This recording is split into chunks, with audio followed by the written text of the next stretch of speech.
بسم اللہ الرحمن الرحیم نحمده ونصلي على رسوله الكريم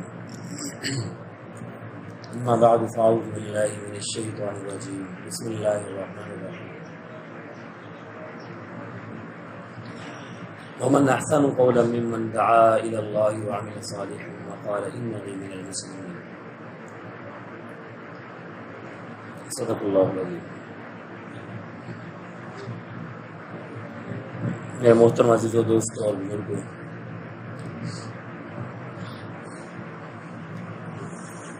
جس مقصد کے لیے ہم یہاں جمع ہوئے ہیں وہ مقصد ہمارے سامنے ہونا چاہیے.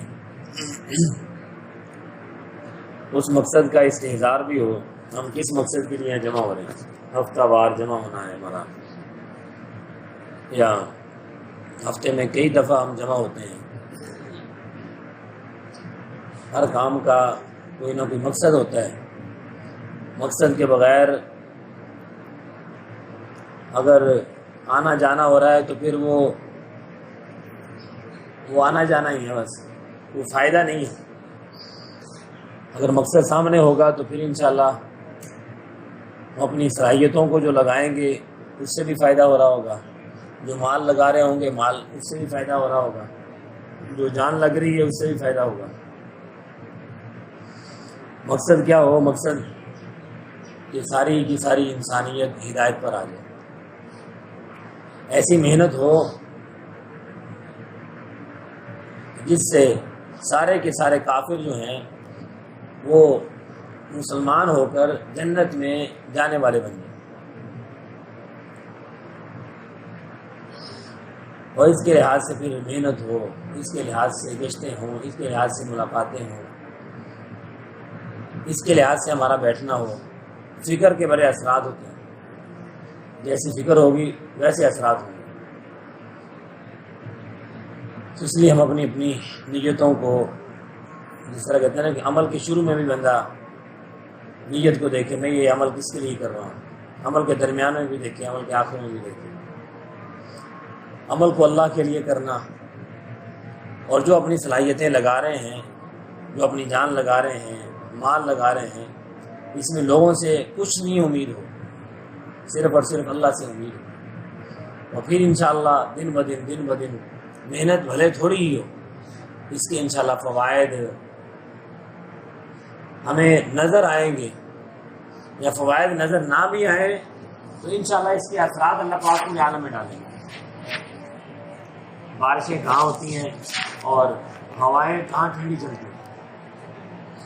بارش کہیں ہوتی ہے اور اس کے اثرات کہاں پہ جا کر پڑتے ہیں. اس لیے اللہ سے مانگ کر اس کام کو جب ہم کریں گے تو انشاءاللہ اثرات ہوں گے. سب سے جو بنیادی چیز ہے وہ غلط یقین کو نکالنا. غلط یقین کو نکالنا. جس طرح چیزوں سے نہیں کچھ ہوتا اس طرح مجھ سے بھی کچھ نہیں ہوتا. آدمی چیزوں کی نفی کرتا ہے، اپنی نفی نہیں کرتا. ان چیزوں کی بھی نفی کریں گے اور ساتھ ساتھ اپنی بھی نفی کریں گے. پھر انشاءاللہ پھر یقین اور غلط یقینی کا ایسا اثر ہے جس کی وجہ سے گناہ کہ کوئی عمل، کسی عمل میں مزہ نہیں آ سکتا. یقین صحیح ہوگا پھر عمل میں لگیں گے، عمل میں مزہ آئے گا، عمل میں سکون ملے گا، عمل سے راحت ملے گی. اس لیے اللہ سے ہونے کو بار بار ہم بولیں، اللہ سے ہونے کو بار بار بولیں. نبی اس بات کے بولوں کو بار بار بولا جائے. انبیاء نے یہی ایک اللہ رب العزت نے اپنی وحدانیت مکہ مکرمہ کی، مکہ مکرمہ میں جو آیات نازل ہوئی ہیں اس میں دیکھیں اللہ کی وحدانیت. اللہ کی وحدانیت. آپ وسلم کی تلاوت کو یہ مشرکین جو سننا نہیں چاہتے تھے، وجہ کیا تھا؟ اس میں صرف اور صرف اللہ کی وحدانیت کو بیان کیا جا رہا ہے، ایک ہونے کو بیان کیا جا رہا ہے. اس لیے تو اپنی کانوں میں وہ انگلیاں رکھتے تھے تاکہ ہمارے کانوں میں یہ بات پڑے. تو اللہ سے ہونے کو بار بار ہم بولیں، اور جب یہ بول بار بار ہم بولیں گے تو پھر اس کے اثرات ہمارے دلوں میں پڑیں گے. دل جب تک اثر نہیں لے گا تو پھر ہمارے کی زبان سے بولنے سے کوئی فائدہ نہیں ہوگا. آج ہم اللہ کی بڑائی کے بول بولتے ہیں لیکن یقین ہمارا اس کے بالکل خلاف ہے. کہتے ہیں اللہ سے ہوتا ہے، اللہ کے غیر سے کچھ نہیں ہوتا. لیکن دھیان پھر ڈاکٹر کی طرف جا رہا ہے. دھیان پھر سب سے پہلی نظر ہماری کہاں جا رہی ہے؟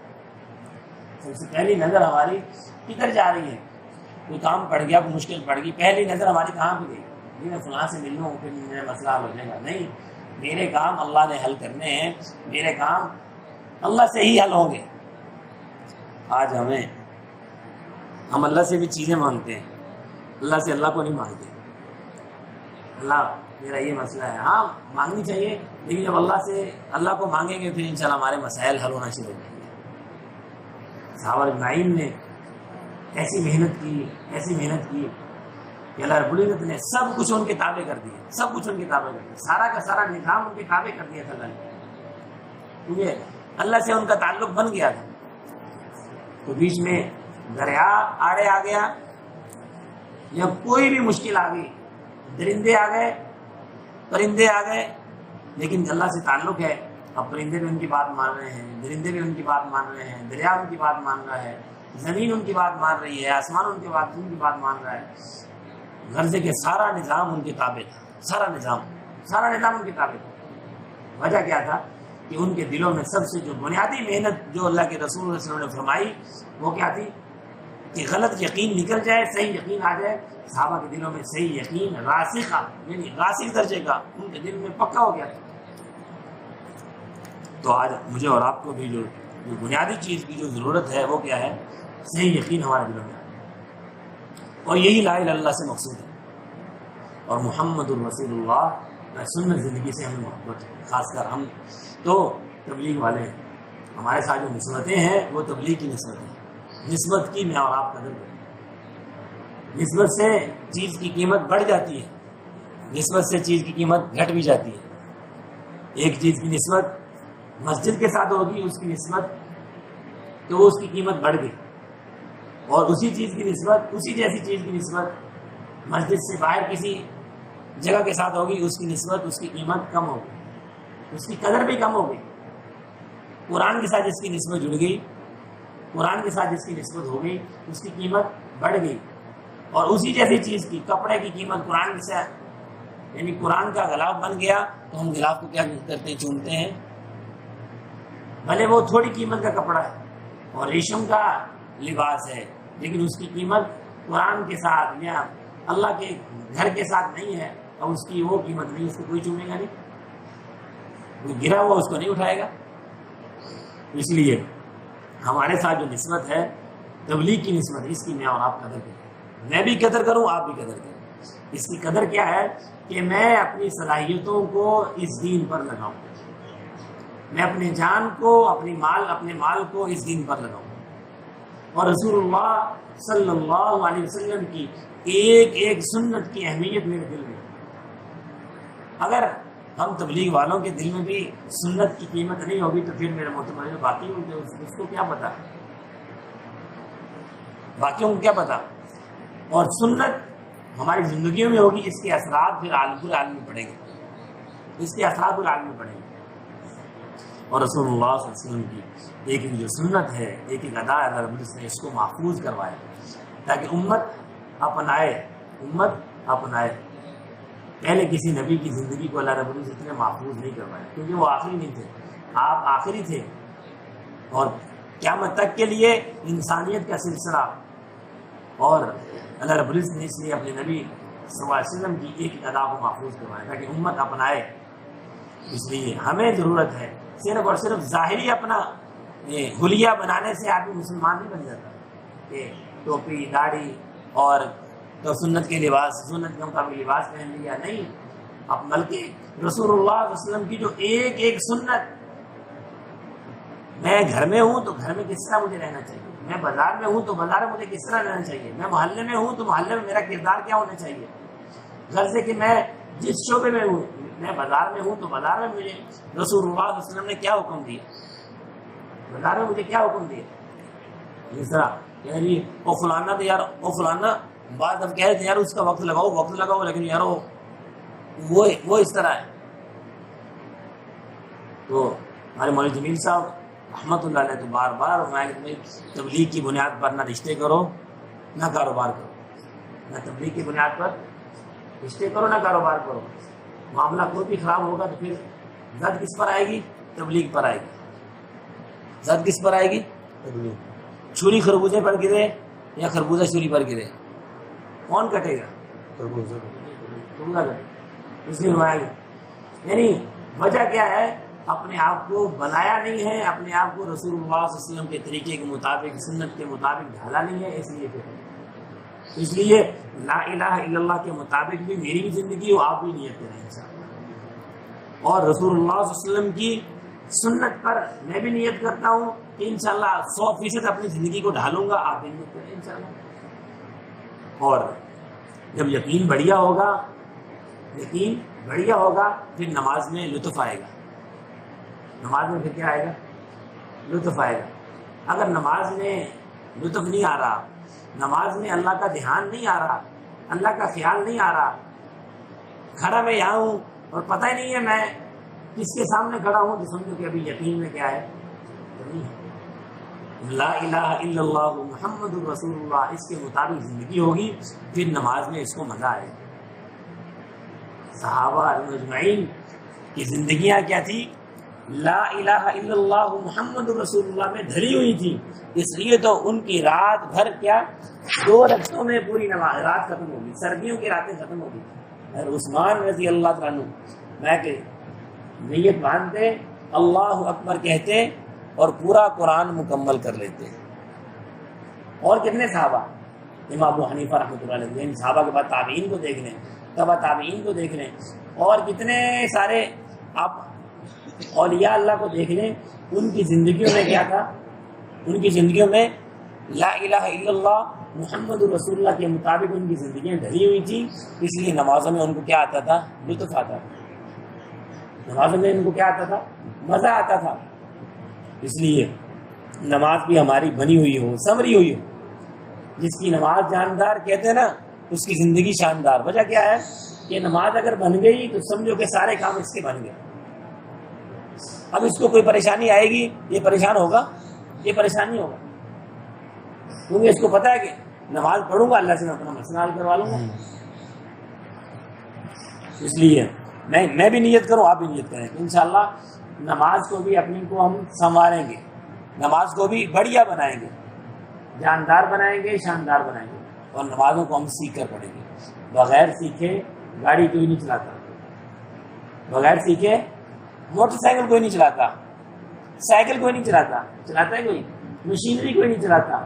نماز کو ہم بغیر سیکھے، وہی جو شروع سے جیسی سیکھی ہے ویسی نہیں، بلکہ اپنی نمازوں کو یعنی شروع سے لے کر اللہ اکبر سے لے کر السلام علیکم ورحمۃ اللہ تک سنائیں، ہم ہفتے میں 2 ہفتے میں مہینے بعد سنائیں، پھر سنائیں، میری بچپن میں جیسے سیکھی ویسے پڑھ رہے نہیں، بلکہ ہم اس کو نماز کو کسی نے یعنی جو جس کے حروف صحیح ہوں، الفاظ صحیح ہوں، اس کو ہم سنائیں کہ میری نماز ٹھیک ہوئی کہ نہیں ٹھیک، اور ہمیں جائز ناجائز علم ہو، علم تو ہمیں ہے، اس پر عمل بھی ہو، کیا جائز ہے کیا ناجائز ہے، حلال کیا ہے حرام کیا ہے، یہ سب چیزوں کا ہمیں علم ہے، اور اس کے ساتھ اللہ کا ہمیں دھیان نصیب ہو جائے۔ ذکر سے اللہ دلوں کی غفلتوں کو دور کرتے ہیں۔ اگر ذکر کر رہے ہیں، تسبیحات صبح شام کا اہتمام ہو رہا ہے، غفلت ختم نہیں ہو رہی، اللہ کا دھیان نہیں ہے، تو پھر تو میرے مطمئن ہو، یہ تو اس پر تو استغفار کی کثرت سے استغفار کی ضرورت ہے۔ اکثر جمعہ والے دن بات اس پر ہوتی ہے کہ بغیر استحضار کے درود شریف کا پڑھنا یہ قانون عشق میں جرم ہے، کہ رسول اللہ صلی اللہ علیہ وسلم کا استحضار ہی نہیں ہے اور یہ درود شریف پڑھ رہا ہے، تو سمجھو کہ یہ کیا کر رہا ہے؟ جرم کر رہا ہے، کہ رسول اللہ صلی اللہ علیہ وسلم کے ساتھ محبت کا سمجھو کہ اظہار ہے درود شریف کے پڑھنے میں، اور اس کو آپ وسلم کا استحضار ہی نہیں ہو رہا، سمجھو کہ یہ کیا کر رہا ہے؟ یہ تو جرم ہے۔ اس لیے ذکر بھی ہو اور اس کے ساتھ ساتھ کیا ہو؟ استحضار بھی ہو۔ میں اللہ کا نام لے رہا ہوں اور اللہ کا مجھے دھیان ہی نہیں ہے، اللہ اپنی طاقتوں کے ساتھ، اللہ اپنی قوت کے ساتھ آج بھی موجود ہے۔ 1450 سال پہلے جیسے صحابہ کے ساتھ اللہ رب العزت نے صحابہ کی مدد کی، آج بھی اللہ اسی طاقت کے ساتھ موجود ہے۔ اللہ کی طاقت کے بولوں کو ہم بولیں، اور اللہ کی بڑائی کے بولوں کو جب ہم بول رہے ہیں تو اس پر سوچیں بھی سبحان اللہ والحمد للہ ولا الہ الا اللہ واللہ اکبر. اب یہ اتنے بڑھیا بول ہیں, اس پر اللہ کا دھیان بھی نہیں آ رہا. اس لیے ذکر کا مقصد اللہ کا دھیان. اللہ دیکھ رہا, اللہ میری بات کو سن رہا, اللہ میرے ساتھ ہے. جب یہ کیفیت, جب یہ استحضار آ جائے گا, پھر بتائیں ہم سے گناہ کبھی ہوگا؟ کبھی گناہ نہیں ہوگا. اور رسول اللہ صلی اللہ علیہ وسلم والے اخلاق کے ساتھ ہم لوگوں سے پیش ہیں. رسول اللہ صلی اللہ علیہ وسلم والے اخلاق کے ساتھ ہم لوگوں کے ساتھ پیش ہیں. نرمی والا رویہ ہو اور ہر ایک کو جوڑنے کا ہو, ہر ایک کو جوڑیں. اور خاص طور پر ایسی بیماریاں جن کی وجہ سے سارے کے سارے اعمال ضائع ہو, ہمیں پتہ بھی نہ ہو. حسد, کینہ, بغض, غیبت, ان سے اعمال ضائع. اور خاص طور پر میں کہ جو دیندار لوگوں کے اندر شیطان ان کو زنا کی دعوت نہیں دے گا, شراب کی دعوت نہیں دے گا, ان کو ان چیزوں کی دعوت نہیں دے گا, بلکہ ان کو حسد میں مبتلا کر دے گا, کینے میں مبتلا کر دے گا, بغض میں مبتلا کر دے گا, اور اس سے بڑھ کر غیبت میں مبتلا کر دے گا. غیبت سے اعمال سارے ریلیف ہو. ہمارے پاس کیا کر کیا جی فلانا اس طرح, ہاں وہ اتنا نہیں ہے, سمجھو کہ ہم نے اس کی تصدیق کر دی. وَلَا يَغْتَبْ بَعْضُكُمْ بَعْضًا أَيُحِبُّ أَحَدُكُمْ أَن يَأْكُلَ لَحْمَ أَخِيهِ مَيْتًا فَكَرِهْتُمُوهُ. اس بارے میں سورۃ حجرات میں اللہ رب العزت نے واضح طور پر فرمایا کہ غیبت کرنا ایسا ہے جیسے اپنے مردہ بھائی کا گوشت کھانا. کیا تم پسند کرتے ہو اپنے مردہ بھائی کے گوشت کو کھاؤ؟ اعمال سارے کے سارے چھٹی. اس لیے رسول اللہ صلی اللہ علیہ وسلم والے اخلاق اپنے اندر پیدا کریں. محنت یعنی اب بار بار جب اپنے آپ پر ہم محنت کریں گے تو پھر انشاءاللہ یہ پھر بنتے چلے جائیں گے, سمجھتے چلے جائیں گے. اور اللہ کی رضا کا جذبہ, جو بھی کام ہم کر رہے ہیں, مشورے میں بیٹھے ہیں تو کس کے لیے؟ اللہ کی رضا کے لیے. اللہ کے راستے میں نکلے ہوئے ہیں, کس کے لیے؟ اللہ کے رضا کے لیے. شب جمعہ کے لیے جا رہے ہیں, کس کے لیے؟ اللہ کی رضا کے لیے. اتوار کے لیے مشورے میں آ رہے ہیں, کس کے لیے؟ اللہ کے لیے. نصرت کے لیے جا رہے ہیں, کس کے لیے؟ اللہ کے لیے. غرض کہ بار اپنی نیتوں کو دیکھنا. ان اللہ لا ينظر الى صورکم واموالکم ولکن ينظر الى قلوبکم واعمالکم. فرمایا کہ اللہ رب العزت تمہاری صورتوں کو, تمہارے مالوں کو نہیں دیکھتے, بلکہ اللہ کی نظر سیدھی تمہارے دل پر ہے. وحصل ما فی الصدور, دلوں کو قیامت کے دن چیرا جائے گا, چیز کر دیکھا جائے گا دل کے اندر کیا لے کر آیا. ولکن ينظر الى قلوبکم واعمال, اللہ پاک تمہارے دلوں کو اور تمہارے اعمال کو دیکھتے ہیں. اس لیے اعمال کو بڑھیا بنانا, اعمال کو اللہ کے سامنے ایسا کر کے پیش کرنا. قیامت کے دن دیکھنے والا کون ہے جی؟ اللہ دیکھنے والا ہے. وہ بڑا باریک بین ہے, ہمیں شاید خوردبین سے بھی وہ چیز نظر نہ آئے. اللہ رب العزت کے سامنے کس کے لیے عمل کر رہا ہے؟ قیامت کے دن اعلان کرنے والا اعلان کرے گا, آج جس نے جو عمل جس کے لیے کیا وہ جائے اس سے جا کر بدلہ لے. میں تو خلاق علی الاطلاق ہوں. اگر عمل میں کسی اور کے لیے اگر ذرا سا بھی کیا ہے تو فرمایا کہ میں اس کے حوالے کر دیتا ہوں, شریک کے حوالے کر دیتا ہوں, جاؤ جا کر اس سے بدلا. اس لیے نیتوں کو بار دیکھنا. اور میرے محترم اور دین پر اپنی جان تک لگانے کا جذبہ ہو. اپنی صلاحیتیں, اپنی جان, اپنا مال, جس کا یہ جذبہ نہیں ہے وہ دین کا کام نہیں کر سکتا. اپنی صلاحیتیں کہاں لگے؟ دین پر. اپنی جان لگانے کا جذبہ. ہر جی مولانا صاحب رحمۃ اللہ علیہ کہ میں تو لوگوں کو اللہ پر جان دینے کے لیے تیار کر رہا ہوں. اللہ پر جان دینے کے لیے اگر وقت آئے گا تو یہ انشاءاللہ یہ مجمع کیا دے گا جی, یقین بنا ہوا ہوگا, نمازیں بنی ہوئی سبری ہوئی ہوں گی, اللہ کا دھیان ہوگا, لوگوں کے ساتھ اس کا رویہ معاملات ٹھیک ہوں گے, ہر عمل میں اخلاص ہوگا, تو یہ انشاءاللہ یہ وقت آئے گا یہ اللہ پر جان بھی دے گا کہ نہیں دے گا جی. سب یہ 6 نمبر نہیں, میں بلکہ یہ زندگی پوری ہے. اس کے مطابق اگر زندگی کر لیں تو انشاءاللہ یہ سمجھو کہ ایک معاشرے کا بہترین فرد بن جائے گا. ہم 6 نمبر, ہم نے 6 نمبروں کے اندر سب کچھ, ہمارے بڑوں نے 6 نمبر میں سب کچھ چھپا دیا. اور تبلیغ میرے محترم اپنے آپ کو بدلنے کا نام ہے. تبلیغ رسول اللہ صلی اللہ علیہ وسلم کے غم میں شریک ہونے کا نام ہے. اگر ہم رسول اللہ صلی اللہ علیہ وسلم کی امت کے غم میں لگے ہوئے تو سمجھو کہ آپ صلی اللہ علیہ وسلم کے غم میں ہم کیا ہیں؟ شریک ہیں. اور اپنے آپ کو بدل رہے ہیں تو سمجھو کہ رسول اللہ صلی اللہ علیہ وسلم کا جو مقصد تھا صحابہ کی زندگی بدلی کی نہیں بدلی, وہ کیا تھی؟ وہ تبلیغ تھی. اس لیے میں بھی نیت کروں، آپ سب بھائی بھی نیت کریں، انشاءاللہ ہم اپنے آپ کو سنبھالیں گے اور انشاءاللہ دوسروں کو بھی حکمت بصیرت کے ساتھ پیار محبت سے ان کو بھی جوڑیں گے، ان کو جوڑ کر کیا بنائیں گے جی، ان کو اللہ کے ساتھ جوڑیں گے، ان کو احکامات والا بنائیں گے، ان کو اعمال والا بنائیں گے۔ میری بھی نیت ہے انشاءاللہ، آپ سب بھائی کی بھی نیت ہے انشاءاللہ۔